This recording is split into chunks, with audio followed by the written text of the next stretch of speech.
अशा प्रकाराने हा मंत्रांचा समास आहे चौथा.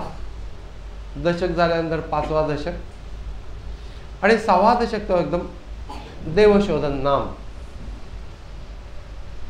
हे गुरूंची लक्षण झाली, शिष्यांचं लक्षण झालं, मुख्य सत्शिष्याचे लक्षण सद्गुरु वचने विश्वासपूर्ण, अनन्य भावे शरण या नाव सत्शिष्य. सद्गुरूंचं लक्षण काय?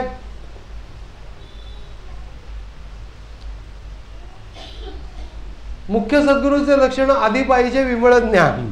ज्ञान नसून गुरु म्हणून सगळेजण पाट्या लावून काय गुरु होऊ शकत नाही. केव्हा गुरु अशी पाटी लावली, बेटीची वेळ 5 ते 6 अनुग्रहासाठी नोंदणी चालू आहे. हे अशा प्रकारचं गुरु लक्षण नव्हे.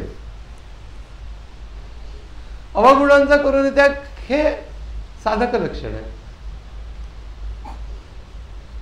आणि सद्गुरूचं लक्षण आधी पाहिजे विमळ ज्ञान, निश्चयाचे समाधान, स्वरूप स्थिती. म्हणजे त्या ज्ञानाच्या बाबतीमध्ये सुद्धा संदिग्धता नाही की कुठल्या प्रकारचं ज्ञान त्या गुरूंना असेल.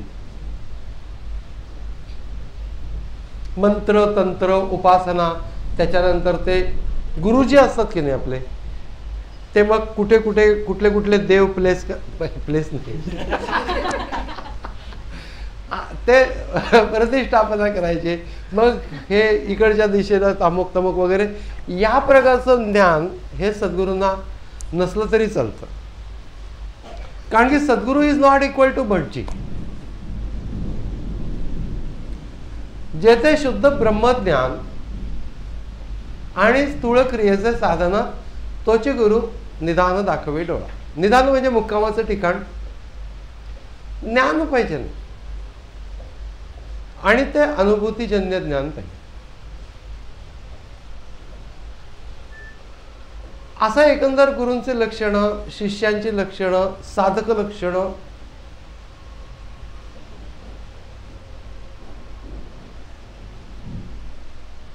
स्वरूपी घातले मना, यातनेसी केली यातना, साक्षेप आणि प्रयत्न प्रतिष्ठित.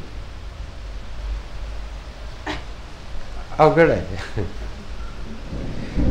यातनेला सुद्धा यातना केली, म्हणजे त्याकडे लक्ष दिलं नाही. यातना जर का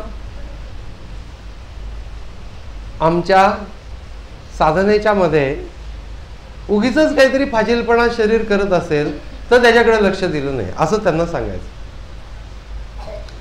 साक्षेप दीर्घकाल प्रयत्न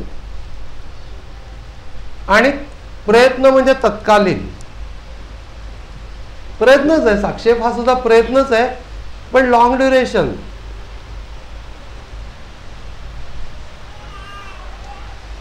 Rome was not built in one day असं एक म्हणतात. त्याच्यावर एकाने म्हटलं I know because it was a government contract.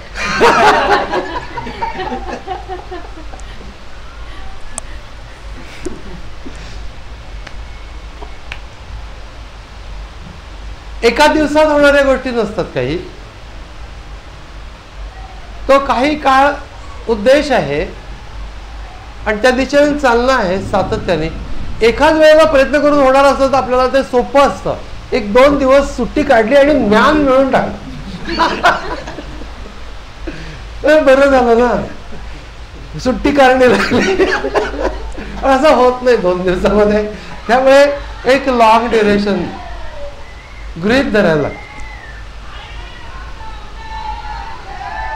साक्षेप आणि प्रयत्न आणि तत्कालीन प्रयत्न त्या वेळेस प्रतिष्ठित. आणि तो दासबोधाचा सगळाच भाग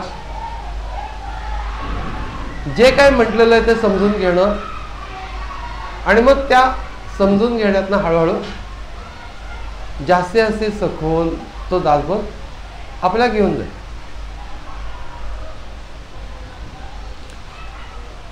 अभ्यास करत असताना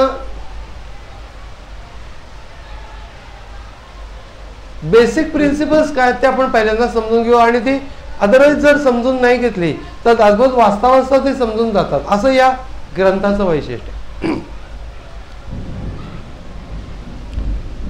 बेसिक प्रिन्सिपल्स फार थोडी आहेत खरं सांगायचं तर, अध्यात्म क्षेत्रामधली सुद्धा बेसिक प्रिन्सिपल्स थोडी आहेत.